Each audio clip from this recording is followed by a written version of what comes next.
Good day, everyone, and welcome to our webinar. My name is Emma, and on behalf of Oxford Global, I'd like to thank you all for joining us today. Today, we have Erin Cross, Associate Director of Whole Genome R&D, and Chris Tompkins, Chief Technology Officer at KromaTid, who will be presenting on whole genome single-cell measurement of structural variation.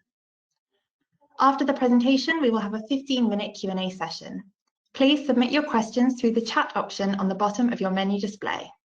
The full recording of the webinar will be made available to download on our secured website, and the details will be sent to you after the webinar. Without any more delays, I'd like to get started with Chris and Erin's presentation. Chris, when you're ready, over to you to begin. Good afternoon. I'm Chris Tompkins, CTO of KromaTid, and with me today is Erin Cross, our Director of Whole Genome Development. We'd like to welcome you today to the second of our seminar series focused on the importance and value of genomic structural measurements. Our first seminar was focused on localized measurements of genomic structure and structural variation using directional genomic hybridization, or DGH. These localized tools are ideal for mapping edit sites, mapping genes, tracking lentiviral inserts, and are branded as DGH Insight. Today, however, we are delighted to bring to you DGH Screen, a direct, whole genome, unbiased, single-cell measurement of genomic structure and structural variation. As you will see when Erin dives into the studies, DGH Screen is an efficient tool for detecting DNA damage, discovering structural variations, and for QCing cell lines, clones, and the therapeutic products of cellular engineering. Before we dive too deep into technology and data, I thought I would take a moment to introduce the company, KromaTid. Based in Colorado, KromaTid is dedicated to genomic structural analysis, measuring structural variation and understanding the role genomic structure plays in human health and healthcare. We today work with over 20 pharma and biopharma companies, plus institutes like NASA and the NIH, providing data that helps them measure DNA damage, understand off-target effects of their CRISPR edits, and track the distribution of their viral inserts. And we hope speed novel gene editing based therapies from R&D to the clinic. We are able to impact therapeutic gene editing and lentiviral programs because DGH provides unique data that is both actionable and orthogonal to NGS and the other typical research and QC methods. DGH is a metaphase hybridization mapping method using synthetic DNA single-stranded fluorescent probes to paint chromosomes as illustrated in this cartoon. The trick is that for DGH, we render each chromatid in the metaphase single-stranded by stripping the daughter strands, leaving 2, not 4, strands of oppositely oriented DNA in the modified metaphase. We then design our hybridization probes to give a signal pattern that matches the reference genome. Any change in the signal from this normal pattern indicates a structural variation. When we design the probes for a small region, say an edit site, this is what we call DGH Insight. When we design the probes to cover the entire genome, or at least individual chromosomes within a genome, that's our DGH screen, the subject of today's seminar. When we work with gene editing companies, we often get the question, why can't we use a sequencing method to measure all of the unwanted byproducts in our system? The simple answer is that byproducts arise from 2 mechanisms, misrepair and misediting, that lead to distinct analytical challenges. The more familiar mechanism, misedits, typically generates small indels at the edit and off-target sites. These small indels can be effectively predicted and sequenced using a targeted amplicon method such as GuideSeq. Misrepairs, however, occur when the cell's naturally occurring DNA repair mechanisms, homologous and non-homologous end joining, reconnect the wrong ends from 2 different double-strand breaks, leading to not an indel, but a structural variation, a rearrangement of kilobase or megabase sections of sequence. Because these structural variations are large, very heterogeneous, and low prevalence, they are extraordinarily difficult to either predict or to sequence. As Erin will show in just a moment, with unbiased, single-cell whole genome DGH screen, measurement of complex structural variations is not only possible, but routine and reliable. Before I pass the mic to Erin, I did just want to briefly show DGH in action and also to point out one additional feature of DGH Screen. Shown here in the center is the genomic map of a single cell. In addition to a direct measurement of structural variation, DGH Screen is also an excellent karyotyping method. So with a single assay, you can detect not only all of the structural variation within a system, but also karyotypic defects such as aneuploidy or trisomy. Thanks, Chris. And thank you all for joining us. I've been working on DGH Screen for over 10 years, and I'm truly excited to show you the power of KromaTid's first whole genome DGH assay system. With that, what I'm going to focus on is the nuts and bolts of how the assay works and a few demonstrations of the power of the assay. Illustrated here is a cartoon version of DGH Screen. As Chris mentioned, we prepare our unique metaphases by stripping the daughter strands, leaving chromatids with single strands of oppositely oriented DNA. Our hybridization probes are single-stranded, fluorescently labeled, and are designed to target a single chromatid in these metaphase chromosomes. For DGH Screen, we've designed millions of probes to target the unique sequence across the entire human reference genome. What our cartoon illustrates with these unbroken signals on a single chromatid is the genome of a single normal cell without any structural variation. Chromosomes can be identified and counted by color, shape, and centromere position. Measuring structural variation in this system is as simple as tracking changes to the signal pattern. Signals changing from one chromosome to another are translocations and insertions. Signals moving from the painted side of the metaphase chromosome to the unpainted side of the metaphase chromosome are inversions. Typically, we talk about DGH Screen as a single-cell assay, but more accurately, it's a measurement run in hundreds of single cells from a sample to identify constitutive structural variations and to profile heterogeneity, however complex the genome might be. What types of analysis can be run using Screen, and why is Screen data useful or important? On the most basic level, Screen is a general assessment of genome integrity and stability. Using classical cytogenetic assessments, along with the DGH advantages of strand-specific event detection that Chris explained earlier, the complete genetic picture of a sample can be constructed. The per-cell variant profile, which includes both random events as well as clonal events, can be analyzed for the population-level reporting of germline events and any subclonal outgrowth or mosaicism present in the genome, alongside the overall rate of background misrepair happening in the cell. Highly unstable samples can be flagged, and samples that are karyotypically changing over time due to selective growth advantages or transformation can be identified. The whole genome can be screened for previously undetected constitutional variants that could be present in the background of an editing system or even present in a rare disease patient as the subject of study. Screen can be used to investigate confounding sequencing results or low confidence calls, which often present themselves when analyzing structural variants greater than 500 BP with NGS. Now let's talk about what this assay is in practice. Here's how I sort and identify the chromosomes from a single cell. Metaphase spreads prepared for DGH Screen are imaged and then arranged into karyograms based on the color and shape of the painted chromosomes. I then identify the variants present in the cell based on the changes in expected signal patterns. For instance, on chromosome 1, there are 2 small inversions, and 1 homolog of chromosome 4 is missing. To elaborate on the value and utility of DGH Screen, I wanted to talk to you about some results from 3 studies we used to beta test this assay. The first experiment is a collaboration with the University of Connecticut to measure radiation-induced structural rearrangements in 3 Mile Island survivors. The second experiment involves analyzing clonal cell lines generated from an immortalized human fibroblast line exposed to several different types of radiation in collaboration with the University of Texas Medical Branch. And the third experiment is an analysis of the GM24385 cell line, the genome in the bottle line, widely referred to as the most sequenced genome in the world. That is a collaboration with the NIST Genome Editing Consortium. DGH Screen can be used to profile DNA damage from any cause. It's not just a technique to monitor the byproducts of gene editing. In a study overseen by the University of Connecticut, DGH Screen is being run on samples from a small cohort of individuals potentially exposed to ionizing radiation at the time of the accident. KromaTid is also supplying DGH Screen to NASA to profile radiation exposure in the US Astronaut Corps.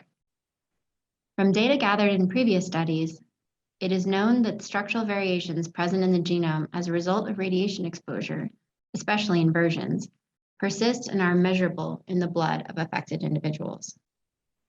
The traditional method of biodosimetry is to measure structural variants on a small subset of the genome and extrapolate to the rest of the genome.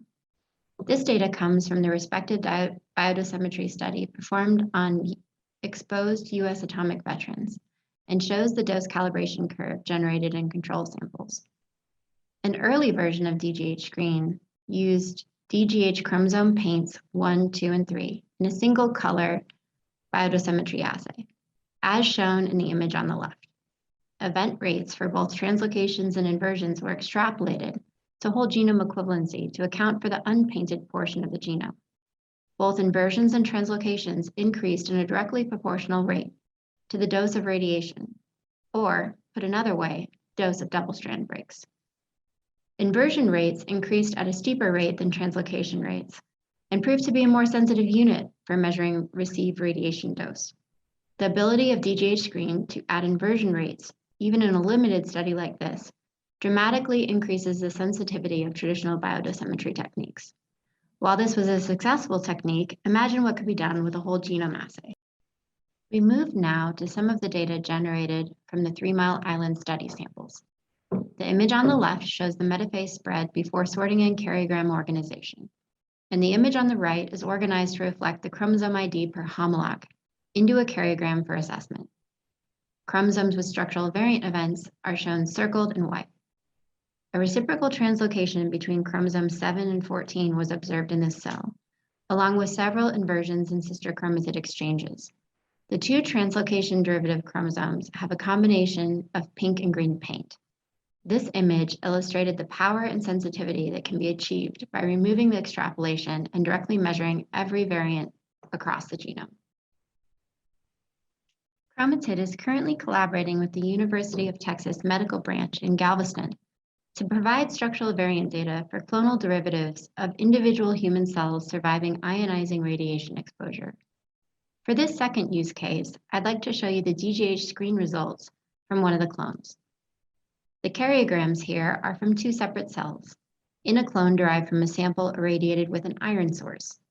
In this clone, there is a recurrent non-reciprocal translocation between chromosomes 6 and chromosome 3, visualized as a combination of yellow and orange paint on the second chromosome 3 homolog in each image.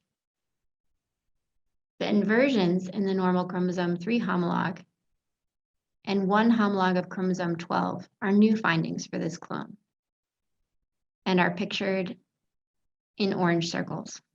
The rest of the rearrangements, as you can see, vary between both of the cells and represent the background rate of misrepair happening in the cell line. In order to characterize the recurrent or clonal events present in a sample, several individual genomes must be screened and analyzed. This slide is an image of a cell from another clone we've run DGH screen on for this study. Without spending too much time diving into karyograms, there are inversions circled in white, a complex translocation outlined in an orange square, and a sister chromatid break outlined in a green triangle present in this cell.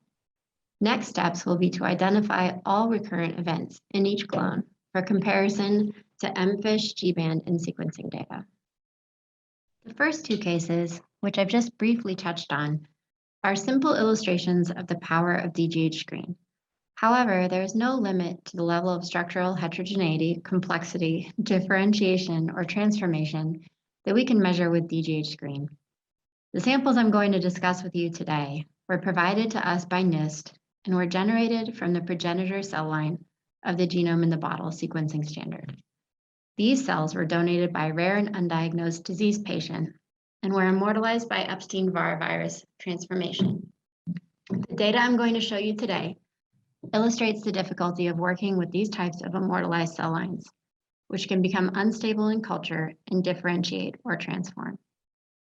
The first set of DGH screen data generated on this cell line at passage 12 had a wide array of both recurrent and random variation present, along with some complex events, hinting at genomic instability. Circled in white is an additional observation seen in just over 60% of the cells, a prominent size difference between homologs, indicating a potential defect in chromosome condensation, also associated with genomic instability. Circled on chromosome 8 is a constitutive inversion observed in almost every cell. It's one of 34 inversions seen above 8% prevalence in this cell line at passage 12. Aneuploidy was observed in just over 20% of the cells. By passage 18, we are seeing a much different picture. Some of the same structural events were present as a theme, but there was a drastic increase in the rates of complex structural variants and aneuploidy present in the cell line. Pictured here and circled in white is a triradial chromosome 16 with a partially truncated chromosome 16 fragment. We also saw centromere spindling across several chromosomes, including chromosome 16. Centromere spindling is also tied to defects in chromosome condensation. And the size difference between homologs we observed in passage 12 at just over 60% of the cells was observed in over 90% of the cells by passage 18. Aneuploidy, mainly chromosome loss, had increased prevalence from 20% of the cells at P12 to just shy of 50% of the cells in P18. In the karyogram pictured on this slide, homologs of chromosomes 10, 14, and 19 are all missing. Chromosome 16 in particular was highly unstable, and events of every type were present. Examples of the recurrent inversions, translocations, whole arm deletion, triradial formation, and the centromere spindling referred to earlier are all depicted on this slide. Interestingly, the number and prevalence of inversions changed dramatically between the two passages. Of the 34 total recurrent inversions observed in passage 12, only 7 of those were still detected by passage 18. The germline inversion on chromosome 8, observed in 96% of the cells at passage 12, was present in only half of the cells by passage 18. These changes in inversion profile also indicate genomic instability, transformation, and the start of subclonal expansion among the surviving cells. To confirm some of the more striking karyotypic DGH screen results seen in this passage of the cells, we performed G-banding on them. The instability and gross rearrangement of chromosome 16 was observed, as well as some rate of potential condensation defects. Translocation and aneuploidy rates matched the DGH screen data, and none of the recurrent inversions were detected, as they would largely be invisible to this method. So I know that's a pretty deep and complex data set, and I appreciate everyone hanging on with me as we dove into the details. What I want to do now is wrap it up and talk about both the implications of that data and the value of DGH screen for controlling and monitoring cellular engineering products. Despite the data complexity, what we were looking at is a relatively simple story, illustrated in this diagram. This particular immortalized cell line, generated from a rare disease patient, proved to be unstable and transformed dramatically over a few relatively early passages. The implications of this are that even if separate labs begin with the same passage, and thus presumably the same genomic structure, if they grow the cell line at all before analysis, they cannot assume that the structure from lab 1, lineage 1, will match lab 2, lineage 2. The other important thing to note is that this particular phenomena was only discovered by a direct, unbiased, whole genome, single cell technique, DGH screen. Thank you very much. Thank you, Erin, and I want to thank all of you for attending today. As I mentioned, we have links to our previous seminar in this series concerning DGH Insight on our website.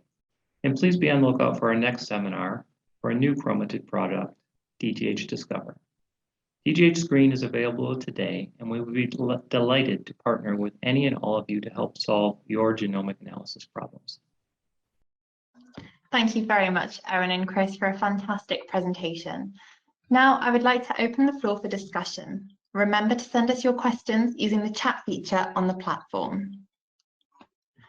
So we've had the first question come through. And so either Erin or Chris, if you'd like to address this one. And the first question is, how is DGH complementary to sequencing? Hi, can you hear us? Yes, I can, Chris. Yeah, thank you. We had a little mute button problem here. So Erin, so how is DGH complementary to sequencing? So sequencing is a method for measuring base level changes to a genome. while what we're doing is actually mapping out large structural changes. And so if what you're interested in is a whole measurement suite of tools to measure everything from a single nucleotide polymorphism up to full chromosome degradation or chromatopsis, you can combine the two techniques together and play to the strengths of each one. Next generation sequencing will get you base level things, small indels, and what we will provide is the structural variation, or conversely, validation that the structure of the genomes that you're interested in is normal. That's great. Thank you so much, Chris. And is Erin there with you as well? Did she have anything to contribute? No? Okay, we can move on to the next question, which is, how does DGH screen compare to G banding? DGH screen is analogous to G banding in a couple of ways. As you saw in the seminar, we use G banding to confirm a gross structural result. G banding, it's got some limitations in the fact that it doesn't see small inversions, small translocations. You have to use a banding pattern. The bands are relatively large, and it is very reliant on the quality of your prep to be able to get good resolution on some of the smaller events that G banding can see.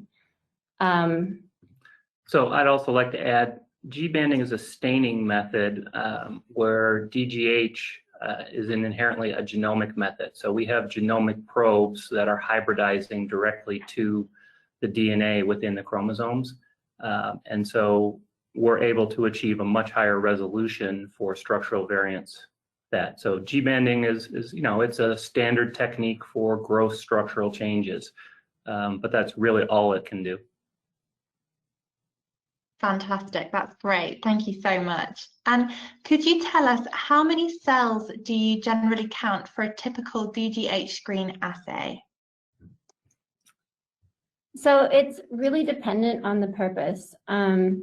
For events that are assumed to be at close to 100% prevalence, say in a clonal cell line or a rare disease patient, 25 cells is enough. If you're looking for something at very low prevalence, say an off-target amount of damage in an editing system that you need to prove is not happening above a certain rate, that would be up to 1,000 cells or more.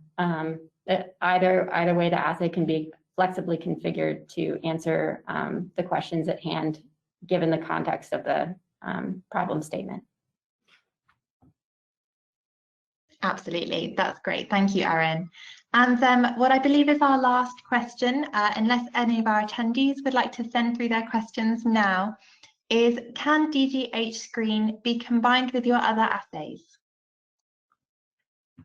The answer to that question is yes. As if anybody was attending the earlier webinar series, we have an insight assay that's a targeted approach to looking at viral inserts, integrations, and also we can just track activity around a certain loci of interest, i.e. a gene or an edit site. That can be coupled with DGH screen in a way that you can provide whole genome identification to the integrants or to the rearrangements associated with a loci of interest. That's great. Thank you so much, Erin. And I believe that's all the questions that we have for today, which brings the Q&A to a close. So thank you very much, everyone, for your questions. And once again, thank you so much to Chris and Erin for this excellent presentation.